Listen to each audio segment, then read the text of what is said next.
విదేశాల్లో premier medical యూనివర్సిటీలో చదవాలనుకుంటున్నారా? 8+ best choice. ఇప్పుడే సంప్రదించండి 9963936699.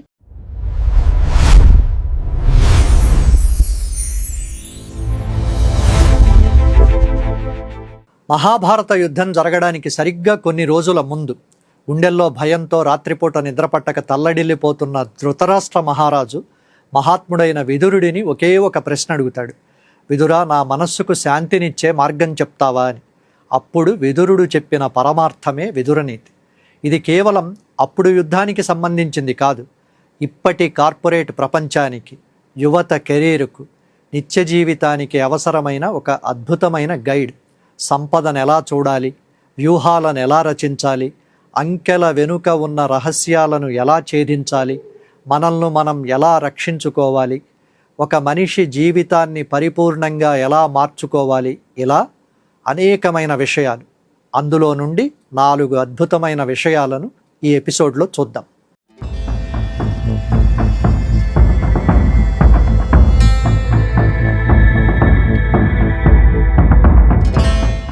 ధనమును విద్యయు వంశంబును దుర్మతులకు మదంబు బొనరించును, సజ్జనులైన వారి కడకువయును వినయముని వియతెచ్చునుర్వీనాథ. డబ్బు, చదువు, ఉన్నతమైన వంశం, ఈ 3 దుర్బుద్ధి గలవాళ్లకు ఒకలాగా, సద్బుద్ధి గలవాళ్లకు ఒకలాగా ఎలా పనిచేస్తాయో విదురుడు చెప్తున్నాడు.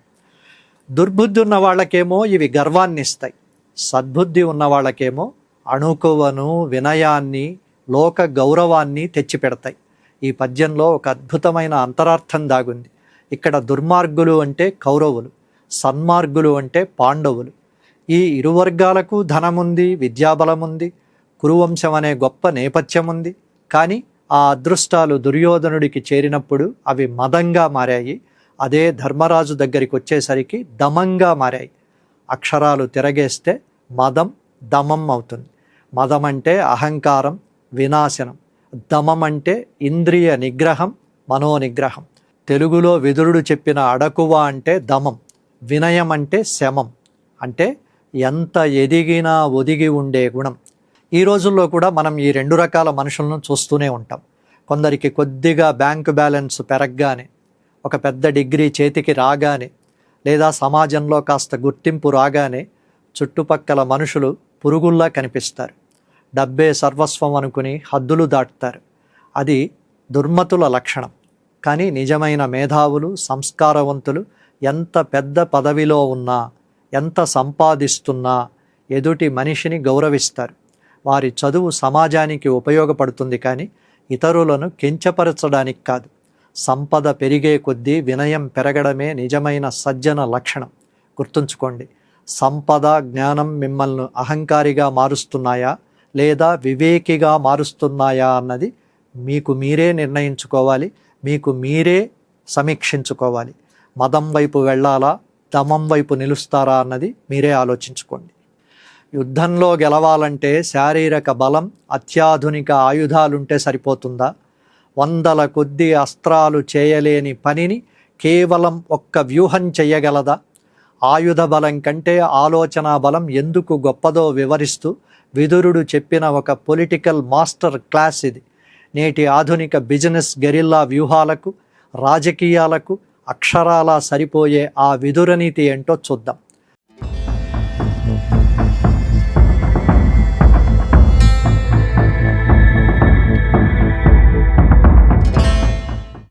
అరిది విలుకాని ఉజ్వల శరమొక్కని నుంచు తప్పిచనినంచను, నేర్పరి అయిన వాని నీతి స్ఫురణము పగరాజునతని భూమించెరుచున్. ఒక గొప్ప వెలుకాడు ప్రయోగించిన పదునైన బాణం గురి తగిలితే కేవలం ఒక్క శత్రువును మాత్రమే గాయపరుస్తుంది లేదా చంపుతుంది. ఒకవేళ గురి తప్పితే అది ఎవరికీ ఏ హాని చేయకుండా పక్కన పడిపోతుంది.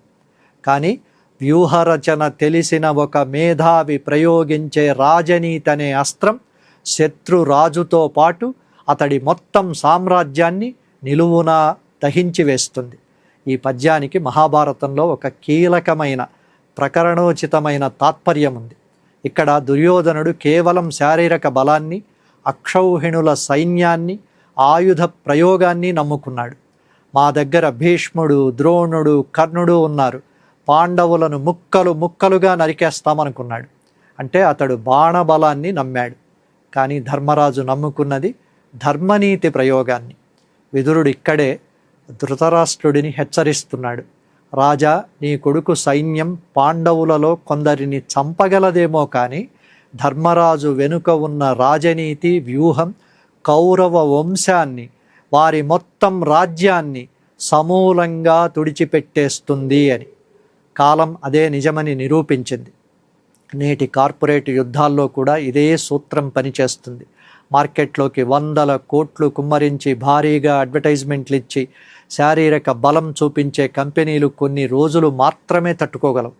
ఆ వ్యూహం ఒక్కోసారి విఫలం కావచ్చు కూడా. కానీ మార్కెట్ నాడి తెలిసిన ఒక నేర్పరి తన మేధస్సుతో సరైన వ్యాపార స్ట్రాటజీతో ఒక వ్యూహాన్ని ప్రయోగిస్తే ప్రత్యర్థి ఎంతటి అపర కుబేరుడైనా సరే అతడి మార్కెట్ సామ్రాజ్యం కుప్పకూలిపోవడం ఖాయం. ఆయుధం ఒక్కరినే నాశనం చేస్తే ఆలోచన సామ్రాజ్యాలనే శాసిస్తుంది.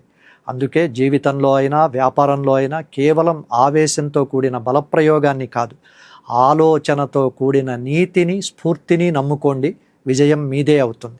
1, 2, 3, 4, 5, 6, 7 కేవలం ఈ 7 అంకెల వెనుక ఒక సామ్రాజ్యాన్ని శాసించే పొలిటికల్ సీక్రెట్ దాగుందంటే నమ్ముతారా? మహాభారతంలో విదురుడు ధృతరాష్ట్రుడికి చెప్పిన ఒకే ఒక్క పద్యం ఒక పాలకుడికి ఉండాల్సిన వ్యూహ చతురతను, ఒక సామాన్య మానవుడు సాధించాల్సిన ఆత్మ నిగ్రహాన్ని సంఖ్యాశాస్త్ర సంకేతాలతో వివరిస్తోంది. చరిత్రలోనే అత్యంత మేధోమయమైన ఆ విదురనీతి నెంబర్ గేమ్ ఏంటో చూద్దాం.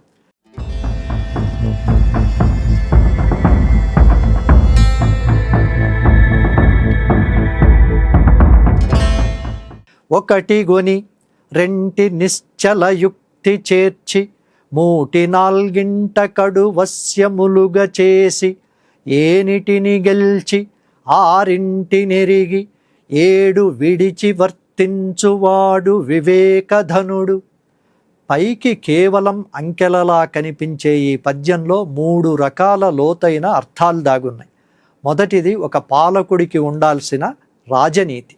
1 ప్రభుత్వాన్ని లేదా రాజ్యాధికారాన్ని చేపట్టి, 2 మంత్రం అంటే ఆలోచన, ఉత్సాహం అంటే కార్యదీక్ష అనే రెండింటినీ జోడించి, 3, 4 అంటే మిత్రులు, శత్రువులు, తటస్థులు అనే 3 వర్గాలను సామ, దాన, భేద, దండాలనే 4 ఉపాయాలతో వశపరుచుకుని, 5 అంటే కన్ను, ముక్కు, చెవి, నాలుక, చర్మం అనే 5 జ్ఞానేంద్రియాలను జయించి, 6 రాజ్యాంగానికి అవసరమైన సంధి, విగ్రహం, యానం, ఆసనం, వైదీభావం, ఆశ్రయం అనే 6 గుణాలను, వ్యూహాలను స్పష్టంగా తెలుసుకుని, 7 వేట, జూదం, మద్యపానం, స్త్రీ వ్యామోహం, కఠినంగా మాట్లాడడం, కఠిన దండన, ధన దుర్వినియోగం అనే 7 వ్యసనాలను పూర్తిగా విడిచిపెట్టాలి.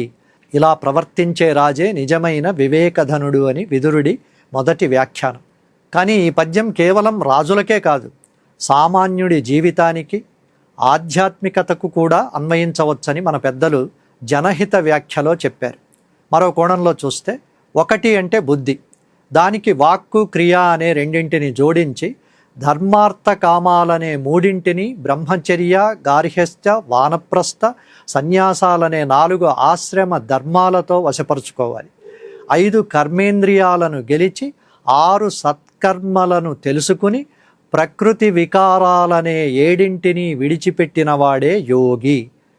ఇంకొక సూక్ష్మమైన అర్థంలో 1 అంటే సత్యం, సత్యాన్ని పట్టుకుని రజస్తమస్సులనే 2 దూరం చేసి ధన, దార, పుత్రేషణలనే 3 కోరికలను విడిచిపెట్టి ధ్యాన, ధారణ, యోగ, సమాధులనే 4 మార్గాల్లో ప్రయాణించేవాడే వివేకవంతుడు. ఒకే ఒక్క పద్యంలో రాజనీతిని, జీవన వేదాంతాన్ని, ఆధ్యాత్మిక రహస్యాలను విదురుడు ఎంత అద్భుతంగా క్రోడీకరించాడు. ఈ 7 అంకెల సూత్రాన్ని మన జీవితాలకు అన్వయించుకుంటే మనం కూడా వివేక ధనులమే అవుతాం. నేనొక్కడినే చేసుకోగలను, నాకెవ్వరి సహాయం అక్కర్లేదు, నేటి ఆధునిక ప్రపంచంలో చాలామందికి ఇది ఒక అలవాటుగా మారిపోయింది. ప్రతిదానికి ఒంటరితనాన్ని ఆశ్రయించడం ఫ్యాషన్ అనుకుంటున్నారు. కానీ ఒక మనిషి కొన్ని పనులను ఎట్టి పరిస్థితుల్లోనూ ఒంటరిగా చేయకూడదని, అలా చేస్తే ప్రమాదాలు కొని తెచ్చుకున్నట్లేనని మహాభారతంలో విదురుడు హెచ్చరిస్తున్నాడు. నిత్య జీవితంలో ప్రయాణాల్లో ఒక మనిషిని రక్షించే ఆ ప్రాక్టికల్ లైఫ్ లెసన్ ఏంటో చూద్దాం.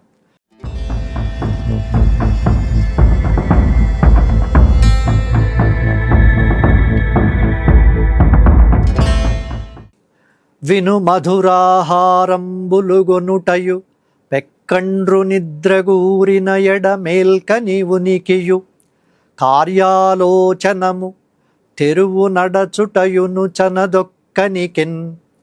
ఓ ధృతరాష్ట్ర మహారాజా, విను. రుచికరమైన భోజనాన్ని ఒక్కడే తినడం, 10 మంది నిద్రిస్తున్నప్పుడు తానొక్కడే మేల్కొని ఉండడం, కీలకమైన ఒక పని గురించి ఒంటరిగా ఆలోచించి నిర్ణయం తీసుకోవడం, తెలియని మార్గాల్లో ఒంటరిగా ప్రయాణం చేయడం, ఈ 4 పనులు ఏ వ్యక్తికి తగవు. వీటిని ఒంటరిగా చెయ్యకూడదు. విదురుడు చెప్పిన ఈ 4 సూత్రాల వెనుక అద్భుతమైన సామాజిక బాధ్యత, వ్యక్తిగత రక్షణ సూత్రాలు కూడా దాగున్నాయి. మధురాహారంబులు గొనుటయు, మంచి రుచికరమైన వంటకాలను ఇతరులకు పెట్టకుండా దాచుకుని ఒక్కడే తినడం సంస్కారం అనిపించుకోదు, అది స్వార్థాన్ని పెంచుతుంది. రెండోది, పెక్కండ్రు నిద్రగూరిన ఎడ మేల్కని ఉనికియు, చుట్టుపక్కలందరూ గాఢ నిద్రలో ఉన్నప్పుడు ఒకే ఒక్కడు మేల్కొని ఉండడం ప్రమాదకరం. అది దొంగతనాలకో లేదా అనుమానాలకో దారితీయచ్చు. ఒకవేళ కాపలా కాయాల్సి వస్తే తప్ప ఒంటరిగా మేల్కొని ఉండడం మానసిక ఆరోగ్యానికి కూడా మంచిది కాదు. మూడోది, కార్యాలోచనం. ఎంతటి మేధావైనా సరే ఒక పెద్ద సమస్య వచ్చినప్పుడు లేదా కీలకమైన వ్యూహం రచించాల్సి వచ్చినప్పుడు ఒంటరిగా నిర్ణయం తీసుకోకూడదు. నమ్మకస్తులైన మిత్రులతోనో మంత్రులతోనో చర్చించాలి. నాలుగోది, తెరువు నడచుటయును. సుదూర ప్రాంతాలకు లేదా అడవుల్లాంటి నిర్జన ప్రదేశాల్లో ఒంటరిగా ప్రయాణించడం అస్సలు మంచిది కాదు. ఆపద వస్తే ఆదుకునేందుకు కనీసం ఒక్కరైనా తోడుండాలి. ద్వాపర యుగం నాటి ఈ విదురనీతి నేటి డిజిటల్ యుగానికి అక్షరాల ఎలా సరిపోతుందో చూడండి. ఈ రోజుల్లో రాత్రిళ్ళందరూ పడుకున్నాక అర్ధరాత్రి వరకు ఒంటరిగా మేల్కొని స్మార్ట్ ఫోన్లు చూడడం చాలామందికి అలవాటైపోయింది. ఇది శారీరక మానసిక అనారోగ్యానికి దారితీస్తుంది. అలాగే వ్యాపారంలోనూ జీవితంలోనూ సమస్యలు వచ్చినప్పుడు ఎవరితోనూ పంచుకోకుండా ఒంటరిగా ఆలోచిస్తూ యువత డిప్రెషన్లోకి వెళుతోంది. ఒంటరి ప్రయాణాల వల్ల క్రైమ్స్ పెరుగుతున్నాయి. సంపాదనను ఒంటరిగా అనుభవించడం కాదు, 10 మందికి పంచడంలోనే ఆనందం ఉందనే సంఘ జీవన సూత్రాన్ని విదురుడు అప్పుడే బోధించాడు. ఒంటరితనం ఒక్కోసారి మిమ్మల్ని ప్రమాదంలోకి నెట్టేయచ్చు. అందుకే పంచుకోవడంలో, కలిసి నడవడంలో, సంప్రదించడంలో ఉన్న సురక్షితమైన జీవన సూత్రాన్ని పాటిద్దాం. విదురుడు బోధించిన ఈ సూత్రాలు ఇప్పుడే మనకింకా ఎక్కువ అవసరం. సంపద పెరిగినప్పుడు వినయంగా ఉండడం, ఆవేశంతో కాకుండా ఆలోచనతో వ్యూహాలు రచించడం, ఇంద్రియ నిగ్రహాన్ని సాధించడం, ఒంటరితనాన్ని వీడి సంఘజీవనం వైపులో అడుగులు వేయడం, ఈ 4 ఒక మనిషిని వివేకధనుడిగా మారుస్తాయి. ఇలాంటి మరిన్ని విశేషాల కోసం ధాత్రి టీవీని సబ్స్క్రైబ్ చేసుకోండి. ఫేస్బుక్, ఇన్స్టాగ్రామ్, ఎక్స్లో ధాత్రిని ఫాలో అవ్వండి. మీ విలువైన అభిప్రాయాలను కామెంట్లలో పోస్ట్ చేయండి. ఈ వీడియోను 10 మందికి షేర్ చేయండి. పక్కనున్న బెల్ ఐకాన్ను క్లిక్ చేయండి.